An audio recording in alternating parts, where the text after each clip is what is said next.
LiberalViewer presents. So, welcome to the January 24th edition of LiberalViewer Monday Media Mixup. Thanks for joining me.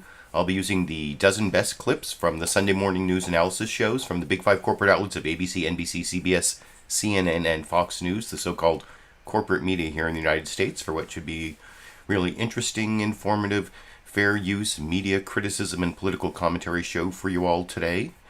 You can see my main topic is building a better Biden, because at least a couple of the, most of the news shows looked at the first year of the Biden administration, and a couple specifically said it's time for him to do a reset or a hard reset or change the way he's doing things. It's kind of a low point for the Biden administration. I mean, last week was kind of too, and that'll be the main topic I'm covering. You'll also hear some news about the Russian threat to Ukraine. That was a big story in the Sunday shows, but I want to start for my political comedy with a clip I saw on Friday. It was pretty unbelievable. I don't often watch Tucker Carlson's show, Tucker Carlson Tonight, and this has nothing to do with any of the topics, but I saw this on social media. People were saying that he was complaining that the changes to the M&M cartoon characters, basically made it so that he no longer wanted to have sex with them. And I said, that can't be right. That can't be true. But actually, I'm going to play you the clip.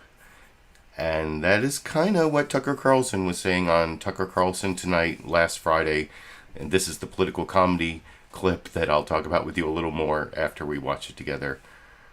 Over here. Bet you didn't think M&Ms were pushing intolerance, but they were. They've been changed. You're seeing the changes right now on your screen. The green M&M, you will notice, is no longer wearing sexy boots. Now she's wearing sensible sneakers. Why the change?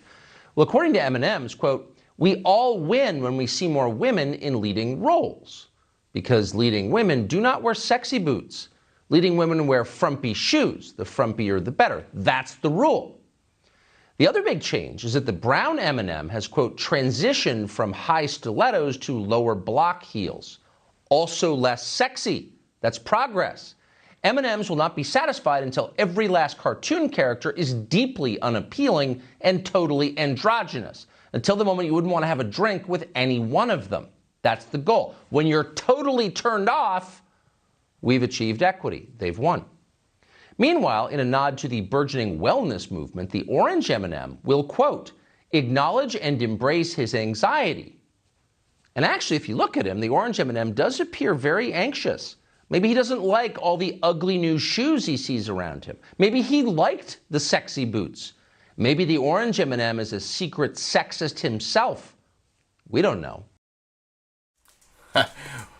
We don't know. I think that was one of the few true things that you'll hear Tucker Carlson say on Tucker Carlson Tonight. But that was pretty ridiculous. And the orange M&M scared. I think the orange M&M is anxious because he's about to get eaten. I can't even hardly tell the changes that he's so upset about, the shoe. Does he have? I mean, I know that Tucker Carlson is a recovering bow tie addict, but does he have a shoe fetish? Because he seemed these shoes, that makes them sexy, but then, and these are cartoon shoes now, mind you. Whatever. That, they say that he might be the Republican nominee in 2024, Tucker Carlson. He's sort of this rich underachiever guy. He is an heir to, is it the Swanson frozen food fortune? Or he grew up in boarding schools and underachieved. And I remember when he worked for ABC and he worked for MSNBC. And I don't know how Tucker Carlson became the face of white supremacy, but whatever. I mean, talk about melts in your mouth, not in your hands. I mean, anyway, that's a whole other thing. But I just wanted to start off the show pointing out that there's something very disturbing going on Fox News, and maybe I should spend more time on it, or maybe I should just spend no more time on it. You can let me know what you think in the comment section, but now I'm going to get to the actual news. The news summaries from longest to shortest, and the longest best package as usual, Chuck Todd had the longest best package, which, as regular viewers know, that means Chuck Todd starts NBC News' Meet the Press with a live introduction, and then he transitions over to a pre-recorded package, and it's basically about how the Biden presidency needs a reset because of problematic events, because of bad polling, and they show focus groups here too. CBS News had this weird CBS News Face the Nation had this weird focus group where they also talked to voters, and I've talked about this in previous shows that I find where you take like individual 5-6 people and make them like representative of all voters. I think that's pretty dangerous from a journalistic point of view.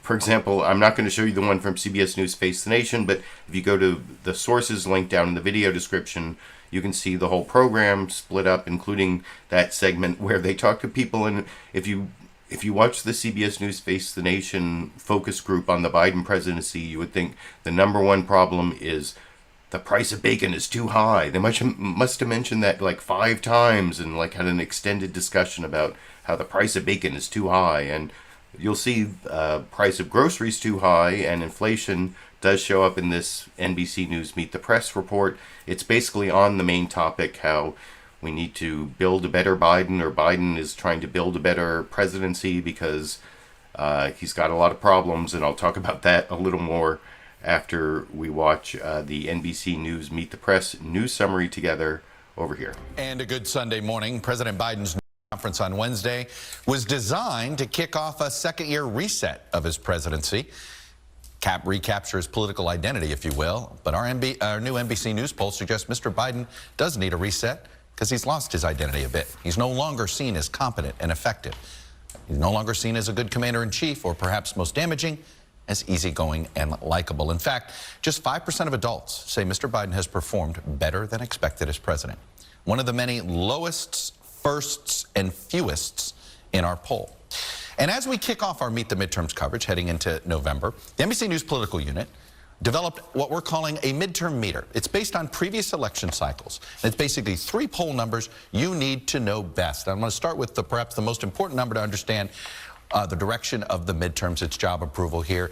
The president's job approval rating sitting at 43%. If you look at history, history shows that kind of presidential approval rating leads to a shellacking for the party in power. How about the mood of the nation? Well, let me show you this right now. Our wrong track, the nation's on the wrong track number, sitting at 72%. Second poll in a row where we've been over 70%. This is only the 3rd time in our polls history over 30 years where we've had 2 tracks that were that off. That again would put you in shellacking territory for the party in power. But the one place Democrats are holding up okay is on the question of which party should control Congress. Basically a dead heat, 1-point advantage there. But most analysts will tell you Democrats have to be up about 4 or 5 due to their due to redistricting in order to actually hold the House here. So that puts it in the middle. But as you can see, 2 of our 3 most important indexes is sitting in shellacking territory right now for the Democrats. This is a dangerous place for the party and the president-to-be at the 1-year mark of this presidency. The whole world is just, it's a mess. With the coming midterms likely a referendum on President Biden, voters are in a sour mood. This week I traveled to Georgia, the state that clinched control of the Senate for Democrats. I think there's still a lot of separation, a lot of divide. We're kind of on a tipping point of polarization. I wish we could just shut up and agree and listen to each other. Asked to describe America in their own words in our NBC News poll, voters used the words divided, negative, lost, bad, and downhill. I think it's just getting harder to live that American dream. For all this progress, I know there's a lot of frustration and fatigue in this country. And we know why. COVID-19. At a news conference on Wednesday, President Biden promised a reset, saying he would engage more directly with Americans, but he was also defensive. I don't believe the polls. Though the 2 parties are deadlocked on the question of who should control Congress, Republicans now have a double-digit advantage on interest in the election itself. Disparities like that led to big one-party waves in 2006, 2010, 2014, and 2018. There has been a significant drop in interest among the Democrats' core voting groups since October. urban voters down 16 points, young voters down 17, and African Americans down 21 points. You seem to be a little bit disappointed. I am. The majority of his voting bloc, I feel that he's ignored us. Do you think that President Biden has fought hard enough for the priorities of black voters? I do not. President Biden is walking a tightrope. In addition to flagging enthusiasm in the base, he faces eroding support among independents. In Atlanta, I sat down with several Biden voters who did not vote Democrat in 2016. Leaning into the argument about elections and election fairness in either direction turns me off. What could Biden do right now to make you feel less like a reluctant Biden supporter? I mean, we got a lot of problems. We got a high inflation. We have supply chain issues. The economy and jobs is the top issue for voters, replacing COVID. Republicans have a 33-point advantage, driven by gains among independents. While job creation is up and the unemployment rate is down, 61% say their family income is falling behind the cost of living. It's almost $400 just to go to the grocery store for 3 people. I mean, that's insane. 70% say America has become so polarized that the federal government can no longer solve the major issues facing this country. That is up a whopping 34 points from a decade ago. Just 24% say Biden has done a good job uniting the country. I think he's listening to too many liberals. He was voted in with a promise to be bipartisan, but it takes 2 to tango, and I think he's run into a brick wall with that. And joining me now is the independent progressive senator of Vermont, Bernie Sanders. Senator Sanders, welcome back to Meet the Press. And I will have a clip of Bernie Sanders, but I believe it's from State of the Union, not Meet the Press. Meet the Press, I'll have a clip later of Chuck Todd talking to Antony Blinken about a Biden gaffe at his press conference on Ukraine, the minor incursion gaffe, but I'll get to that a little bit later. One thing, I thought that was kind of weird, the meter they have, that tells you like how things are going to go in the midterms, the midterm meter.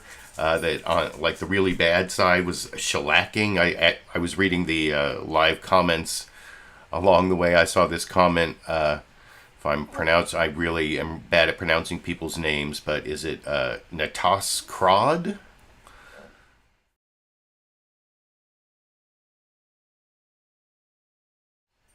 Asking what WTF is a shellacking. Well, of course, political junkies who've been paying attention to politics for a long time like me know that back in 2010, when Barack Obama lost the House in the his first midterms to this big Tea Party wave, he said that he took a shellacking.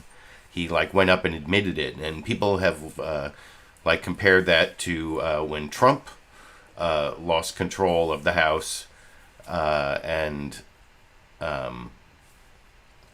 how he never admitted that anything was, he's talked about how, well, we took Senate seats and no one expected us to take any Senate seats, and never admitted to his shellacking. But for that Natas Krad, if that is how you pronounce your name, and again, I apologize if that isn't, that is where the word shellacking comes from in that meter. And it's kind of, I don't know, it makes it almost seem comical rather than serious politics, but I don't know. It's not as bad as talking about the sexuality of M&Ms. That's all I'm going to say. But the next news summary here is from Fox News Sunday, because I'm going from longest to shortest. And I'm not showing, they actually had 3 different news reporters. I'm just going to show the first one. The most important topic they picked this week is the Russian threat to Ukraine, and you'll see Shannon Bream is the fill-in anchor, and she's definitely not an unbiased reporter. She's one of the Fox News people who has me blocked on Twitter for some reason. I don't know why. And then she talks to Greg Palkot, who has the honor of being the Fox News reporter in my very first LiberalViewer video back in 2006. The very first video I made with LiberalViewer Presents at the beginning. It was called Fox News makes some news in Lebanon. I can't even remember. I should have looked it up before the show. But anyway, and Greg Palkot's still around, I guess. And I'm going to show one of my 2007 videos in just if you're looking down at the description, in the video description, at the short summaries of each clip I'm going to play, you'll see one of them is from April 2007, and I've put the source of that clip down in the... Anyway, I'm going way off on a tangent, but just because of Greg Palkot. But this is the Fox News Sunday news summary at the beginning of the program. Shannon Bream, Greg Palkot talking about... And the thing is, if I can pre-criticize the clip just a little bit more, just to make sure I don't forget, I've seen a lot of reporting from Ukraine where most of the people there think that they're not even worried. They think it's like overblown, or at least that's what I was seeing on like MSNBC all morning, which I trust more than Fox News. Greg Palkot does like a focus group where there's like one guy who says everything's going to be okay, and he's, oh, that's my favorite guy. But apparently that guy at the very end of this clip is much more representative than the scaremongering. I don't know. We'll see. We'll see. Who knows? Maybe Putin really is going to do a huge invasion of Ukraine, but I don't think so. And I'll talk about that a little more after we watch the Fox News Sunday news summary together from yesterday over here. Hello again from Fox News in Washington. President Biden is huddled this weekend with his security advisors at Camp David as he faces a full-blown standoff with Russian President Vladimir Putin. In the middle, Ukraine, the former Soviet republic, along whose border Moscow has massed tens of thousands of troops. In response, the U.S. and its allies ramping up supplies of weapons to Ukraine as fears rise about the prospect of what could become the biggest conflict in Europe since World War II. And breaking this weekend, the British uncovering a plot by the Kremlin to install a pro-Russian leader in Kiev as it considers an invasion of Ukraine. In a moment, we'll get reaction from former Secretary of State Mike Pompeo, but we begin with Fox team coverage. Lucas Tomlinson at the White House, Amy Kellogg in Moscow, but first to Greg Palkot live in Kiev. Greg, what is the reaction to the UK claim of this Russian plot? Shannon, I would say that the folks here are concerned, but expecting it as well. UK government claims that Russian President Putin is allegedly scheming to install a pro-Russia regime here in place of the current leadership, even naming Russian-friendly figures who would take over. Our sources, Shannon, say it is plausible that Russia does this kind of thing. It sows disinformation and lines up folks to do its dirty business. But also they tell us, Shannon, that a shadow government could only really be put in place during or after an invasion. If Moscow does it, and it succeeds, Shannon. What's the latest on the ground there this morning? We're watching that buildup of Russian troops. It is said now to number 125,000. The new information that we are getting is that the latest deployments are now in a town in southeastern Belarus that is 30 miles from the Ukraine border. That's about 60 miles from where we're standing right now. And this weekend here saw the arrival of the first bit of U.S. military aid out of a $200 million commitment. That's about 100 tons of what they call lethal aid, including ammunition for Ukrainian troops who are duking it out with pro-Russia fighters in eastern Ukraine. Shannon. Greg, what is your sense of what the Ukrainian people are thinking? They are worried. They are often brave, and when they speak to us, sometimes hopeful. The churches here this Sunday filling up with folks saying prayers, lighting candles, and in the face of this ominous news, wishing for the best. Take a listen to a few who spoke with us. I'm scared. I used to believe that Russia was our friend. I am scared. It is outrageous that Russia is doing something like this. We are praying and hoping that it's not gonna happen. Oh, everything's gonna be fine. Okay. That last fellow saying, we hope everything's going to be fine. That one was our favorite. Back to you, Shannon. All right, Greg Palkot in Kiev. Thank you very much, Greg. Let's go now to Moscow, where our Amy Kellogg is live this morning. All right, Amy, what is... And I'm not going to do the two more reports. Like I said, I just showed the first one. But if you go to the link down under sources in the video description, you can find the link to Fox News Sunday. You can watch that whole program if you want to see the rest of it. But like I said before, I showed that I am very skeptical of Greg Palkot's reporting of that being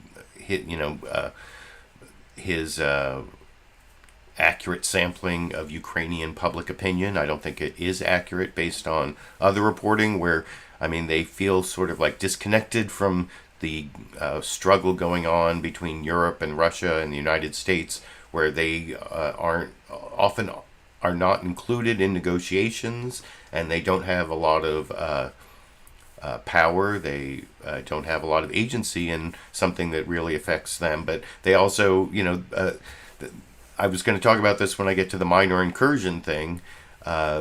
There already is a minor incursion of Russia into Ukraine when they got Crimea, and then there's the whole like Donbass thing, and so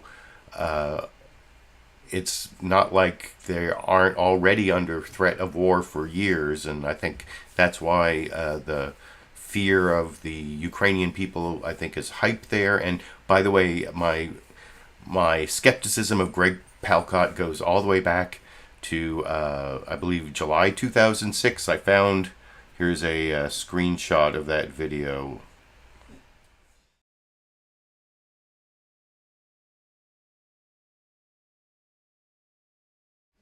So you can Google that if you want. Fox News tries to make the news in Lebanon. Greg Palkot, back in July 2006, my very first LiberalViewer video, and he was kind of being an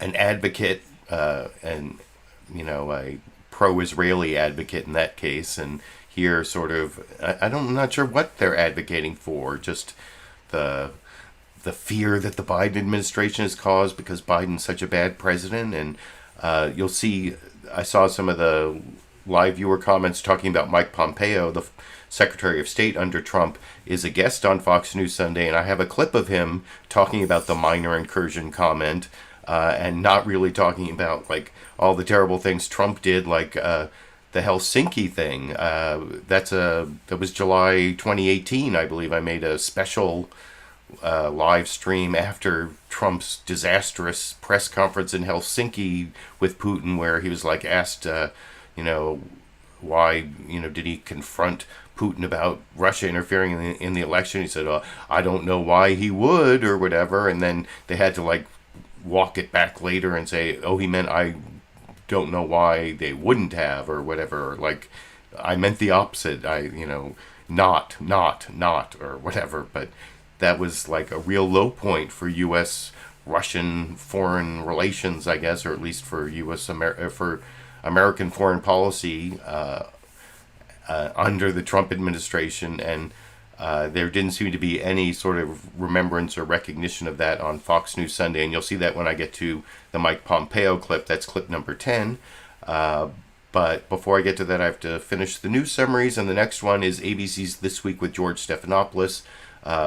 Significantly shorter and more on the hard reset, the Biden administration needing a hard reset. Though there's some other things in here. Martha Raddatz, ABC This Week with George Stephanopoulos, which I will talk about a little more after we watch that clip together over here. Welcome to This Week. As we enter year 2 of the Biden presidency, the White House is attempting a hard reset after a challenging 12 months in office. In his press conference Wednesday, President Biden touted his early legislative accomplishments while facing a barrage of questions about his inability to follow through on key promises like defeating the pandemic and rebuilding the economy. And on Ukraine, the president set off a firestorm, suggesting a minor incursion by the Russians would not prompt significant consequences. The White House later clarifying the remarks. So with his approval rating at the lowest of his presidency, a shift in strategy. Biden plans to hit the road, speaking directly to Americans ahead of critical midterm elections. It comes after Democrats failed to pass a signature voting rights law amid an unprecedented wave of new restrictions across 19 states, making it harder for Americans to vote. This morning, we look at the very first test of that in Texas, with the primary election just weeks away. Already hundreds of voters have had their ballot applications rejected, alarming some election officials as voting day nears. The people united will never be divided. And that's actually a pretty good report, but it's not like a main news summary. You saw the main news summary there. That was sort of a special report from ABC on voting rights issues, and they showed how it really is a lot harder to vote in Texas now, because often Republicans will say, oh, we're not making it harder to vote, we're making it easier. It's easier to vote in Georgia than it is in New York or Delaware. Well, I talked about that last week extensively, about how, yeah, it is too hard to vote in New York and Delaware, and that's not a good thing. There should be, like here in California, where we have universal mail-in voting, or Oregon, or, I mean, I don't know why people don't want, and there should be a holiday, and some of the other stuff that's in the voting rights bill that they were talking about, getting rid of partisan gerrymandering. We got rid of that here in California, even though everything's controlled by Democrats. We don't have partisan gerrymandering in California. We have like an independent commission. So Democrats actually could have more seats than they have if they did the partisan gerrymandering that the Republicans are doing. And although now I'm getting off on a big tangent, but in Ohio, the ACLU won a big lawsuit where they're going to have to redraw the map, even though the Supreme Court gave up on doing anything about partisan gerrymandering a long time ago. The Ohio Supreme Court stepped in and said the map was terrible. And anyway, now I am getting off on another big tangent. Why does that always happen? But I want to get to the last two news summaries here, both on the Russian threat to Ukraine, both about a minute long, CNN, then CBS, and then I can get on to my newsmaker clips. But here is Dana Bash, CNN State of the Union, where the State of the Union this week. Now, this also, I think CNN was kind of hyping the threat. I mean, I could be wrong. I do have a background in like European military history, and I took, I think I mentioned this last week or the week before, that I have a history degree from Yale where I focused on military history. I even took this seminar where I talked to a Sovietologist named Condoleezza Rice, who ended up being Secretary of State later. At the time, she was a Stanford Sovietologist, because there was a Soviet Union back. That's how old I am. That's when I went to college. But I have some background in studying this, and I have been listening to the conventional wisdom, which is really probably a lot stronger influence on my opinion than what I learned in college. But I watch a lot of cable news, and I guess the conventional wisdom, although nobody can see inside Putin's head, but the conventional wisdom is that he's not gonna do a big invasion with all the tanks. And they're overhyping the threat in some ways. They talk about all these troops moving in, but there are troops that are stationed there, and they have a place to live, and barracks are 40 or 50,000, and the other 50,000 of the 100,000 that are supposedly on the border, it's just their equipment's been moved there. And that's actually important, because otherwise the Russians would have to be supplying and keeping housed all these people who don't have a set place to live, and that's not happening yet. Or unless I missed something and they moved all the 100,000 people there, I think it's mostly 40 or 50,000 troops that have been there for a long time, and then the tanks and other equipment for more troops. But so I think the conventional wisdom is that there might be the minor incursion that I'll talk about that more, because there's already the war going on in Donbass, like I was talking about, and they already took Crimea, so it's not like there's not already a war and already a minor incursion. But there might be more of that kind of stuff, but not huge columns of tanks going and taking over Kyiv, which I always thought was Kiev. But anyway, I'll talk about that a little more after we watch the last two news summaries, starting with Dana Bash over here. Hello, I'm Dana Bash in Washington, where the State of our Union is trying to get inside Vladimir Putin's head. Tensions with Russia over what could be an imminent invasion of Ukraine are escalating. Overnight, the United Kingdom released a rare statement revealing intelligence the Brits say they gathered showing that the Russians are working to install a pro-Kremlin leader in Ukraine as Russia considers whether to invade its neighbor. Sources briefed on the intelligence say the U.S. has the same information. The news comes as Russia has more than 100,000 troops stationed on the Ukrainian border and is poised to invade at any moment. Friday, the first U.S. shipment of lethal aid arrived in Ukraine as Secretary of State Antony Blinken and Russian Foreign Minister Sergei Lavrov made another attempt at diplomacy. President Biden spent Saturday at Camp David meeting with his national security team on this issue as the White House warns again in a statement of, quote, swift and severe consequences if Russia further invades Ukraine. Joining me now to talk about all this is Secretary of State Antony Blinken. Thank you so much for joining me. Let's start. And I will have a clip of Antony Blinken, but I believe it's from Meet the Press, talking about the minor incursion gaffe coming up. But first, and you saw, like I spent way too much time in my pre-criticism of the clip there, you saw that even in the brief news summary there, CNN State of the Union had 100,000 troops poised on the border, attack imminent. I guess they have to sensationalize things to make it seem like you should keep watching, and maybe I'm wrong, maybe they moved all the people, but last I heard it was like 40 or 50,000 troops who've been living there for a long time and actually have barracks, and then the other 50,000 or 60,000 troops just have all their equipment on the border, but they're still like at home waiting to be mobilized, and they can be out there in like a couple days, but I guess that's not as exciting on cable news, but I'm pretty sure those are the facts. So then I'm going to finish up with CBS News Face the Nation, the shortest of the news summaries, which I will talk about with you a little more after we watch together over here. Good morning and welcome to Face the Nation. We begin with the tense standoff along the Ukraine border. More than 100,000 Russian troops are now poised to potentially invade from the north, east, and south of Ukraine. Russian fighter jets and missiles arrived in neighboring Belarus, where war games are set to begin. Meanwhile, NATO naval exercises are taking place south of Crimea in the Mediterranean, and 90 tons of military aid just arrived in Kyiv from the United States. President Biden is monitoring the situation from Camp David, and he met with his national security team yesterday. Late Saturday, Britain accused Russia of a plot to install a pro-Russian leader in Ukraine as it considers some form of attack. Secretary of State Antony Blinken is just back from consultations with his Russian counterpart, Sergei Lavrov, and he joins us this morning from the State Department. Good morning, Mr. Secretary.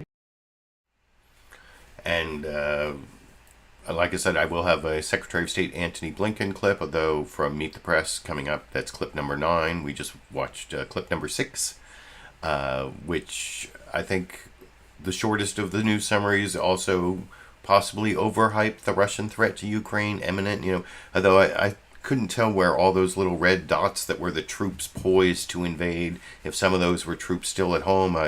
That part I can't tell but anyway.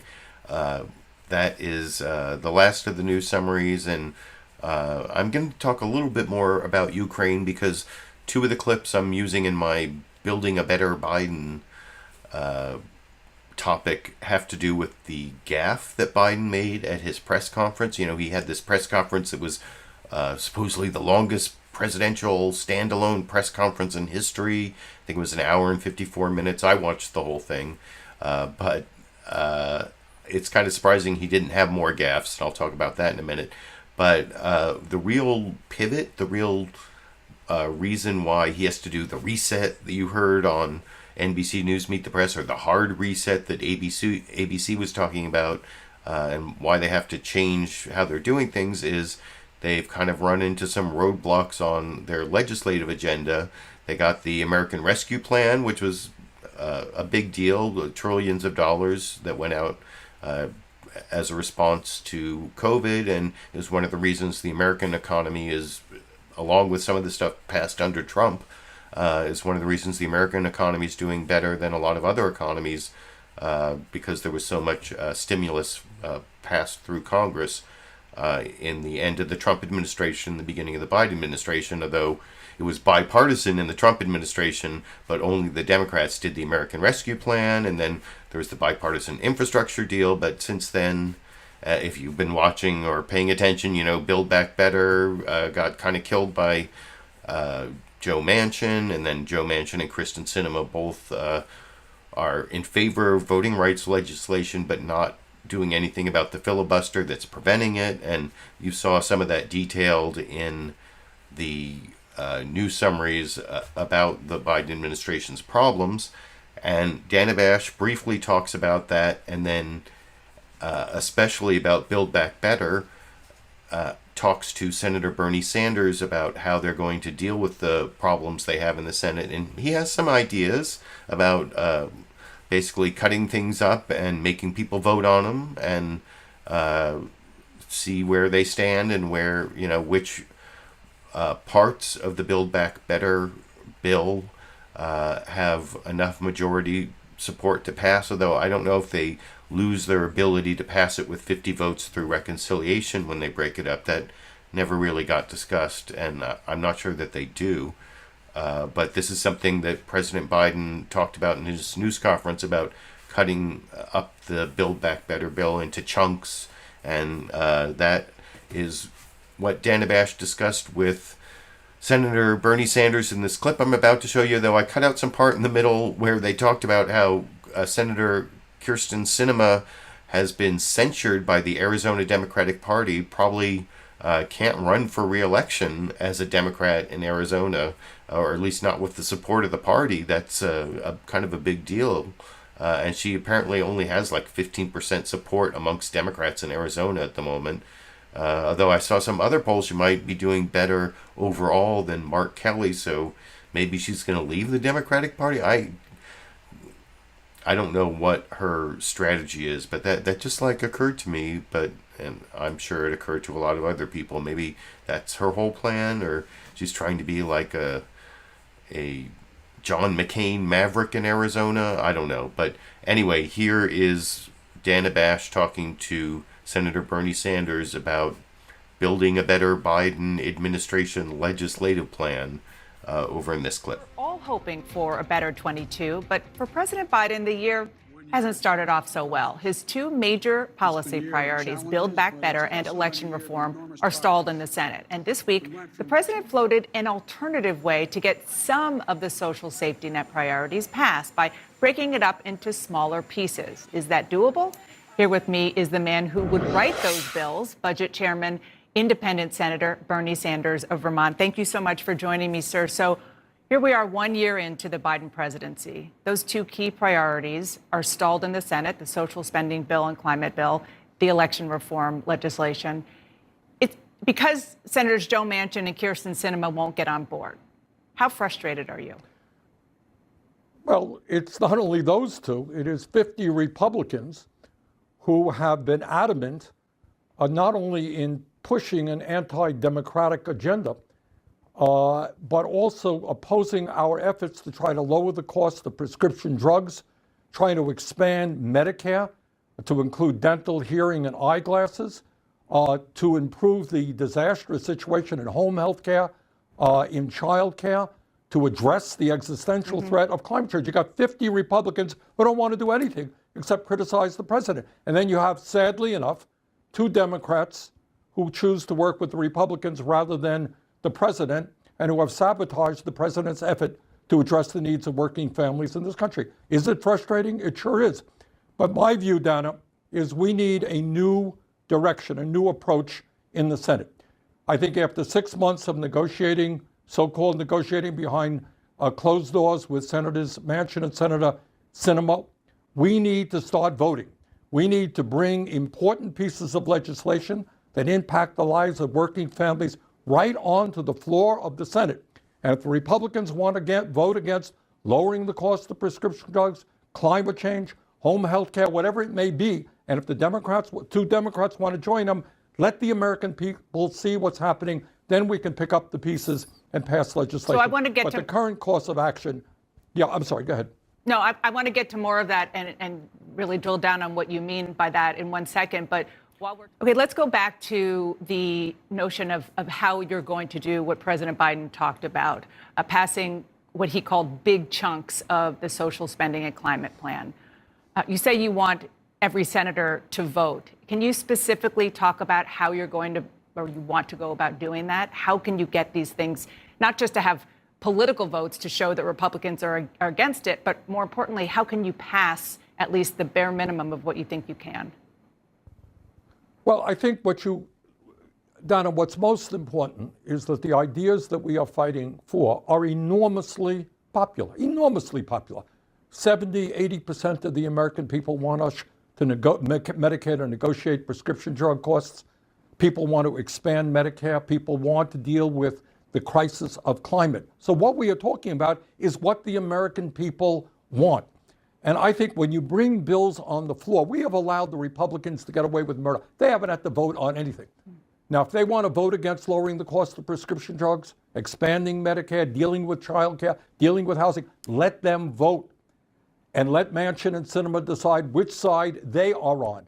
And when all of that shakes out, we'll see where we are. I have the feeling that we will be able to get 50 votes or more on some of these issues. We can put that piece together and then pass something that's very significant. So if I'm understanding you right, you're saying put all of these policy initiatives on the Senate floor, let them get a vote, and let's be honest, they'll probably fail. And then once that happens, you'll craft legislation that can actually pass on specific parts of the Democratic agenda that have enough support? Once that happens, Donna, we will know where we stand. I am not quite so sure that you're not going to get at least 50 votes to lower the cost of prescription drugs or to expand Medicare to deal with climate. Mm-hmm. But once we know where people are at, then we can say, all right, look, we got 50 votes here, we got 51 votes here, 49 votes here.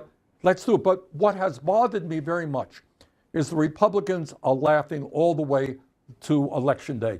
They have not had to cast one bloody vote which shows us where they're at, and we've got to change that. Is Senator Schumer, the majority leader, on board with this strategy that you're describing today? Well, this is a discussion that we're going to have not only with Senator Schumer, but with the entire Democratic caucus. I think there is widespread understanding that what we have done for the last 6 months has failed from a policy point of view. It has failed politically. We need to change course. We need to have the courage to take on the Republicans and let Manchin and Sinema decide which side they are on. So I don't know, that sounds pretty good to me, that political strategy for the midterms of breaking up Build Back Better into chunks and making Republicans and Democrats vote on it so that the Republicans aren't laughing all the way to the election. That was one of my favorite little phrases there. And also, I think I've mentioned this many, many times, how Bernie Sanders cannot get through talking about the expansion of Medicare without talking about hearing, dental, and eyeglasses, which, those old people who vote, they love to hear about that's one of the most expensive things that didn't make it even into the Build Back Better, I think, that was possibly going to pass. And then, well, I don't know, we'll see. That's the thing, though. If you take Medicare expansion to vision, dental, and hearing aids, so that when people get old, they can still see and hear and eat, which seems fairly basic in terms of medical care. But if you put that to a vote and you make people vote against that, talk about an issue that doesn't play in Florida. Geez. Well, I guess Florida isn't the biggest swing vote, but that's and as Bernie Sanders was saying, there's a lot of things that are really popular, and Republicans shouldn't be able to use the threat of a filibuster, not a real talking filibuster, but just to make no one ever have to vote on the things that are really popular. That's a good point, and hopefully Dana Bash did ask a good question there about, is Chuck Schumer on board? Because Bernie Sanders is head of the Finance Committee, but he's not head of the Senate.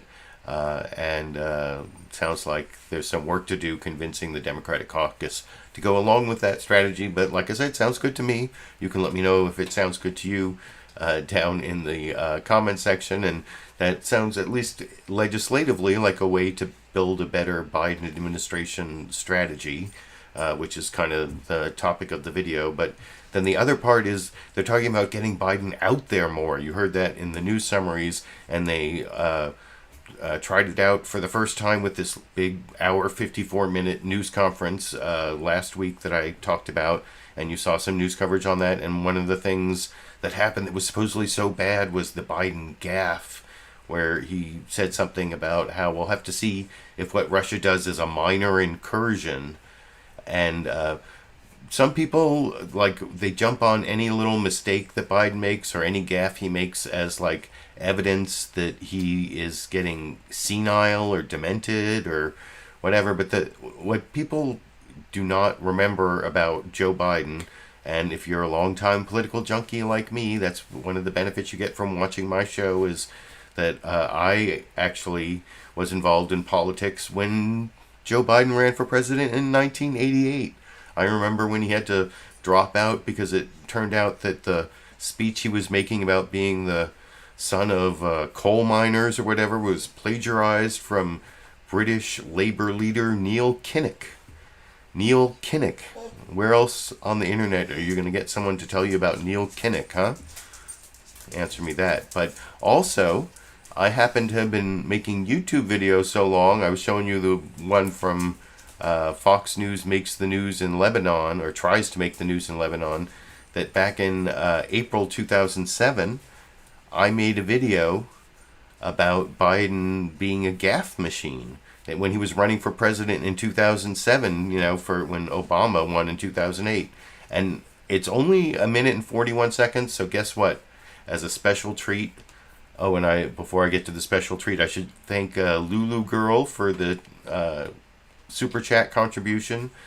I'm sorry you missed my show being on Sundays. In some ways, it was more exciting then, but it's actually in some ways a lot easier for me to do it on Mondays. So I appreciate those of you who have stuck with me on that. And anyway, I was saying, as my special treat here, I'm going to show you 1 minute and 41 seconds. An entire video I made in April 2007 over here. LiberalViewer present. So I'm hoping soon to do a deeper analysis of the first 2008 Democratic presidential candidate debate that was broadcast on MSNBC tonight. But any real analyst's first look at such an event has to include a search for the best sound bites and one-liners. For my part, I thought the best one-liner of the evening came from Senator Joe Biden answering this Q&A with NBC's Brian Williams. Senator Biden, words have in the past gotten you in trouble, words that were borrowed and words that some found hateful. An editorial in the Los Angeles Times said, in addition to his uncontrolled verbosity, Biden is a gaffe machine. Can you reassure voters in this country that you would have the discipline you would need on the world stage, Senator? Yes.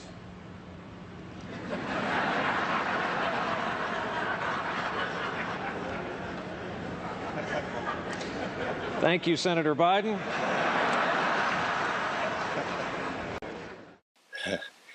Now, sticking with that one-word answer and riding out the silence did show some real discipline on Senator Biden's part. But what do you think? Did Biden's one-word response sufficiently answer the gaffe machine charge Brian Williams raised? And for those who watched the whole debate, or who go and watch it online now at the MSNBC link I provide in the video description, was there one question that no one asked that you thought someone should have asked at the debate? I YouTube, you decide. Yeah, that was the way I used to make videos a long time ago. I don't know. That's I saw someone in the comments, I think last week, asking if I didn't keep doing, because sometimes I talk about how I might not keep doing the show. Maybe I could go back to doing the edited, produced videos. The thing is, they take more time than this show, and they get less views under the YouTube algorithm. That's one of the reasons. But I don't know. They are a lot more work. I suppose it's possible something could go viral again, and it would make it all. But anyway, I don't know if that makes it worth it. But I think that in addition to being a walk down memory lane, that video proves my point that it is not dementia that makes Biden a gaffe machine when he's a gaffe machine, because that has always been one of his problems going back 14 years ago when he was much younger. I'm not saying that there's no difference between 2007 Biden and, well, I guess it's, since it's 2007 and now it's 2022, it's almost 15 years ago, but I keep forgetting, I'm still writing 2021 on my checks in my brain or whatever, I don't know. But anyway, the Biden 15 years ago was still a gaffe machine, and he was, how old is he now? He's in, what is he, like 78? So then he was like 63, and so I guess he's a little slower in some ways, but I don't think he's suffering from dementia. I mean, I don't know if he can say man, woman, person, camera, TV, if repeated back to you or whatever, the mocha test that Trump was always talking about. But anyway, can any of you hear Sandy whining off in the distance? I hate it when that happens. But anyway, that was all to say that this whole minor incursion gaffe is not a sign of dementia. And I'm not even so sure it's that much of a gaffe, because there's nothing, it's not untrue, and there's already a minor incursion. Like I was talking about Donbass and Crimea. I mean, the question is, are there going to be like a column of tanks on their way to Kyiv or not? Oh, here's Sandy now, calming down and lying down over there. I don't know if you heard that whining, but I'm going to actually now compare and contrast the current Secretary of State, Antony Blinken, answering a question from Chuck Todd on Meet the Press with Shannon Bream's biased questioning, or not even questioning, but support of Mike Pompeo's talking points on the same issue. But first, here's Chuck Todd starting off with like a real question, like the whole minor incursion thing, and he plays the clip. You're going to see the minor incursion clip, but it's, I mean, maybe it was something he shouldn't have said because it's something he's talking about with his advisors, but it's probably true. And anyway, that's what Chuck Todd says to Antony Blinken, and you can see his response over here. I want to play what the president said at the press conference and ask you a question about it on the other side. This created a little bit of a stir. Here's what he said. I think what you're going to see is that Russia will be held accountable if it invades, and it depends on what it does. It's one thing if it's a minor incursion and then we end up having a fight about what to do and not do, etc. What did the president say that wasn't true? Chuck, we have been clear that, first, in the event that there is a renewed Russian incursion, Russian forces going into Ukraine, there is going to be a swift, a severe, and united response. But we've also been clear that there are other things, we were just talking about this, that Russia could do, short of sending forces into Ukraine again, to try to destabilize or topple the government, cyber attacks, hybrid means, etc. And there, we've also been clear, there'll be a swift response, there'll be a calibrated response, there'll be a united response. And so what we're doing, and I've been engaged in close consultations with all of our European allies and partners, including in Europe last week, on the phone virtually every day, to make sure that across all of these scenarios, we have a clear and united response, and we will. Why does it look like America's more concerned about Europe's security than Europe? Oh, I don't think that's the case. I think there's, in my own engagements with my European counterparts that have been intensive and extensive over the last couple of months, I think there's a deep-seated concern across the board. And by the way, this is a concern that should extend not only to Europe and the United States, but in a sense it should concern the entire world, because what's at stake here is not simply the relationship between Ukraine and Russia, or even between Europe and Russia, or the United States and Russia.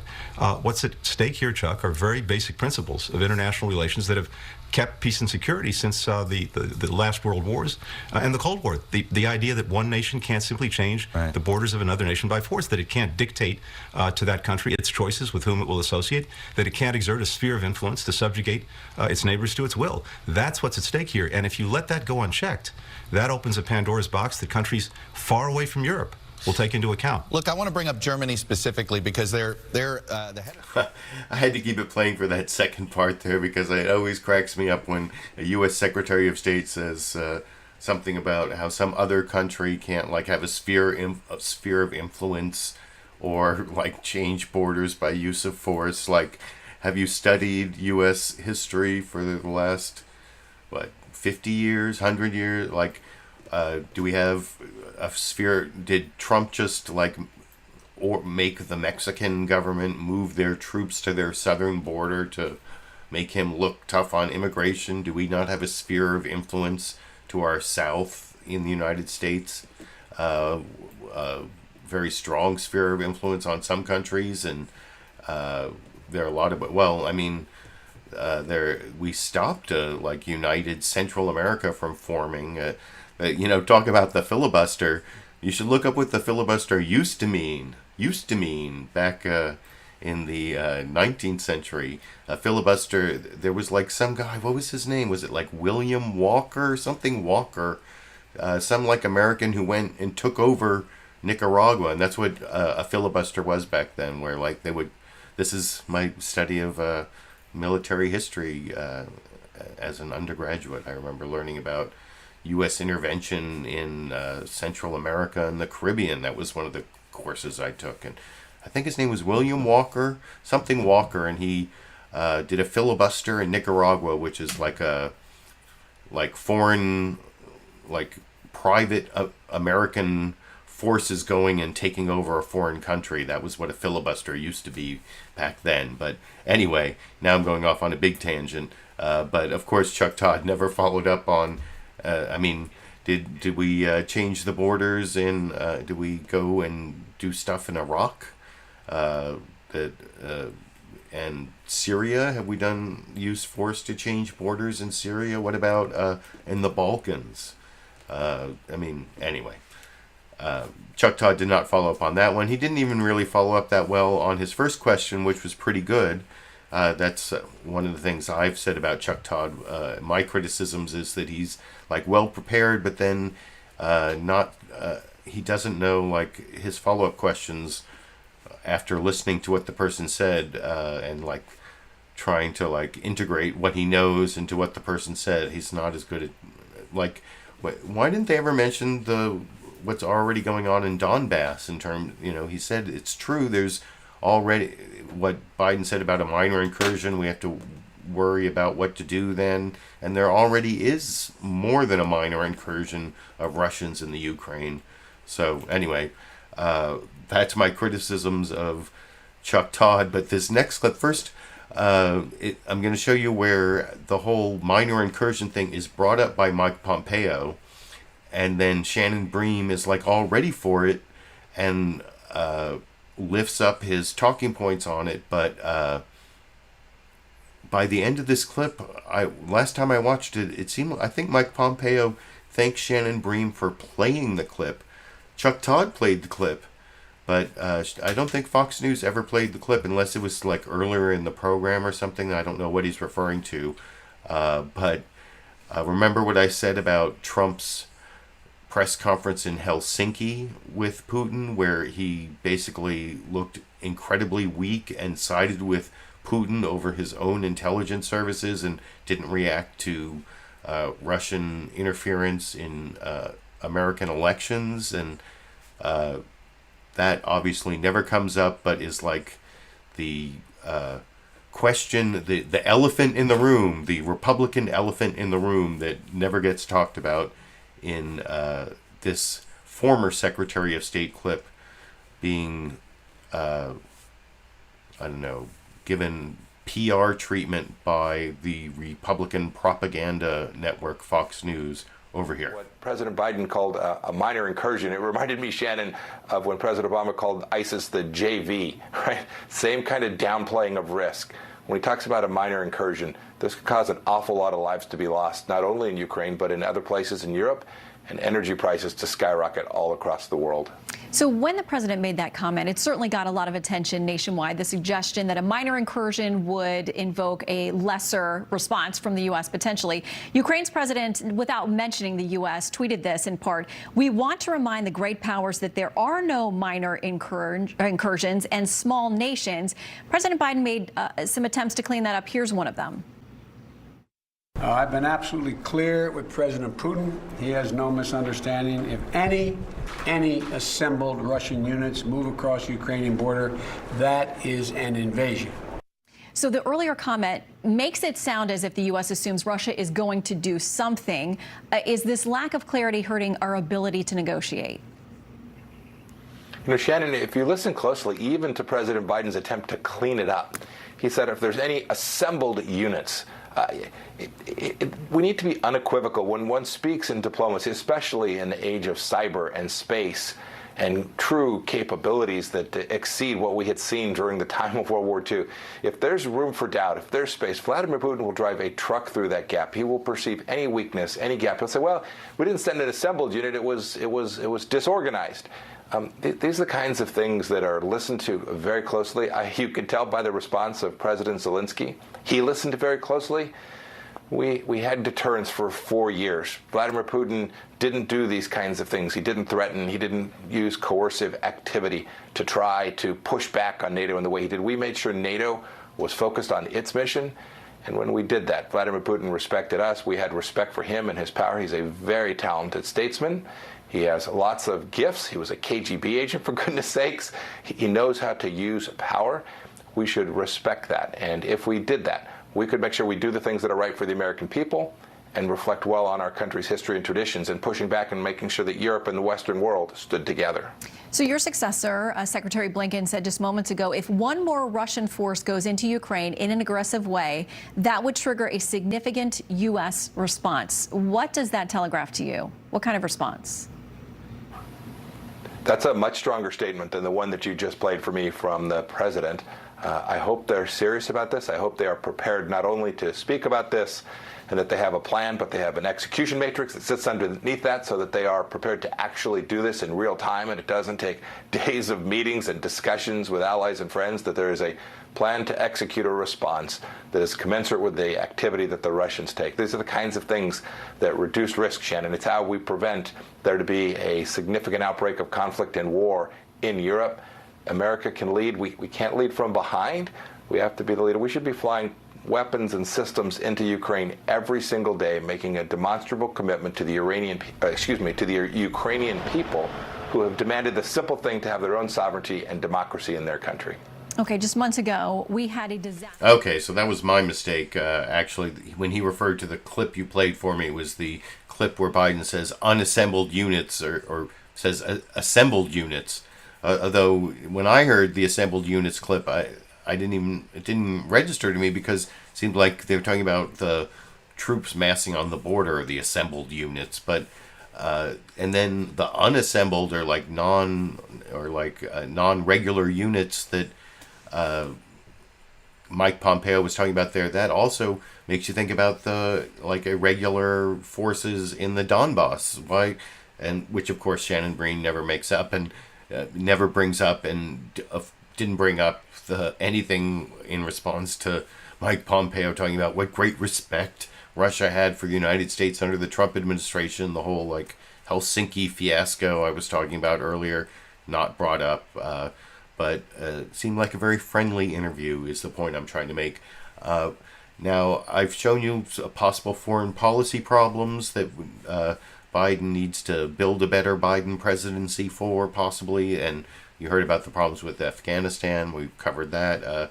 He hasn't shown or hasn't had the best foreign policy record. The legislative record is mixed. I was talking about the American Rescue Plan and the bipartisan infrastructure bill, but no voting rights, no police.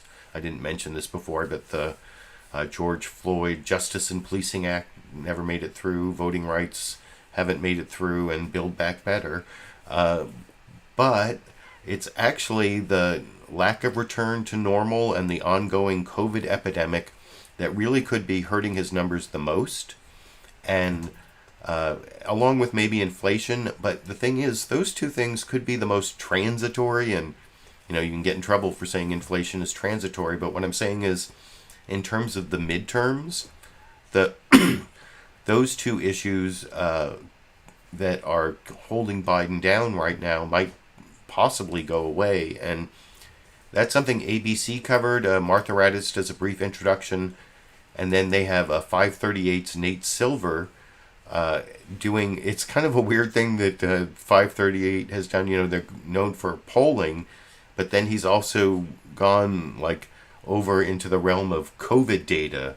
So he like combines polling data with COVID data to show maybe the Democrats aren't in such trouble for the midterms over in this clip. We mentioned Omicron may be receding, but its effect on President Biden's standing with the public may have long-lasting implications. We asked 538's Nate Silver what it could mean as the midterm election season gets underway. If you have to sum up Joe Biden's problem in a nutshell, it's this. He promised a return to normal, and we haven't really gotten one yet.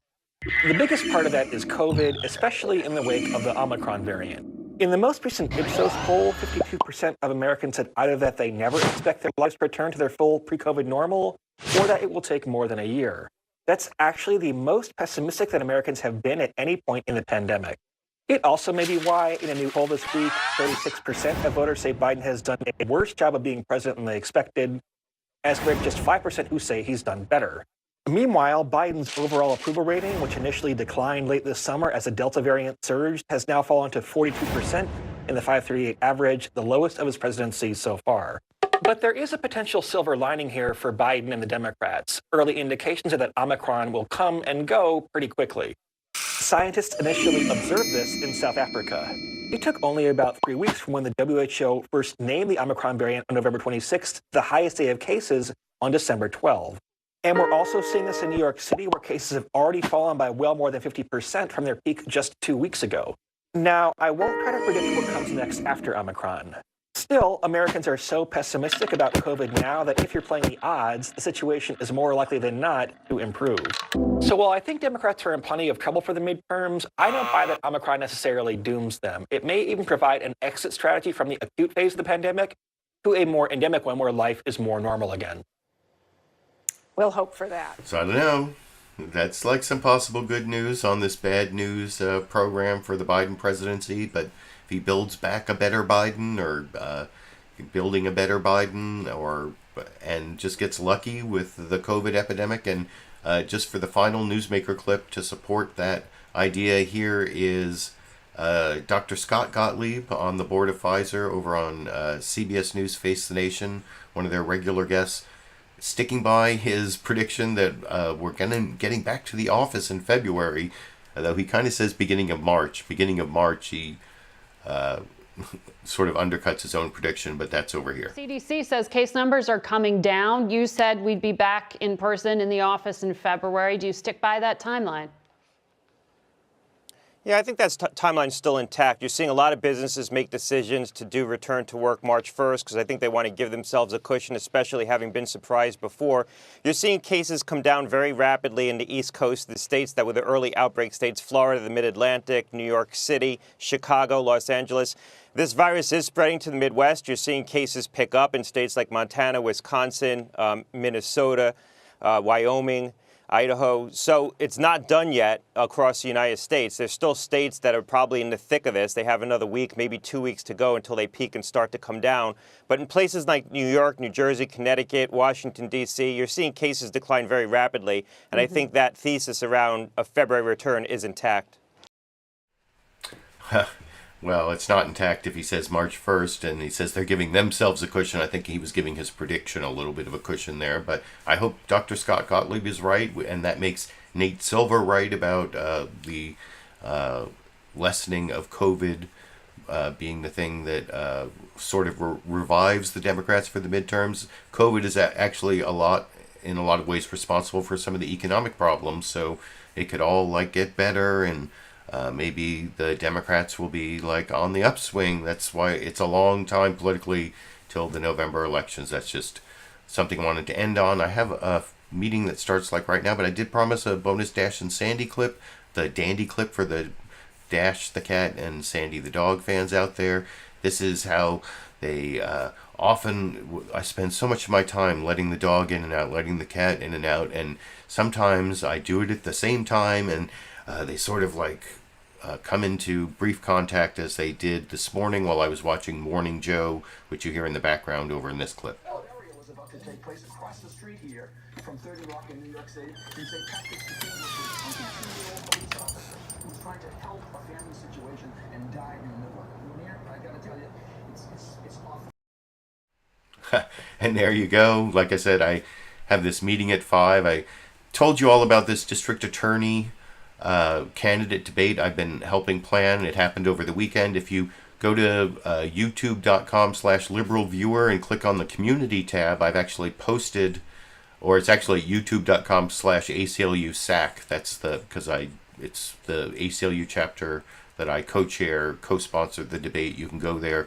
That's my Monday meeting. We're going to debrief on it. So I got to end this, and I got to go feed the dog. And anyway, thank you all for joining me. I will be back next Monday and every Monday, probably through the November elections, it's looking like, and we'll see how the midterms go and whether Nate Silver and Scott Gottlieb were right in terms of COVID waning, meaning the fortunes of the Democrats are going up. But anyway, thank you all for joining me, and I will see you next Monday. And until then, I will be seeing all of you around the internet.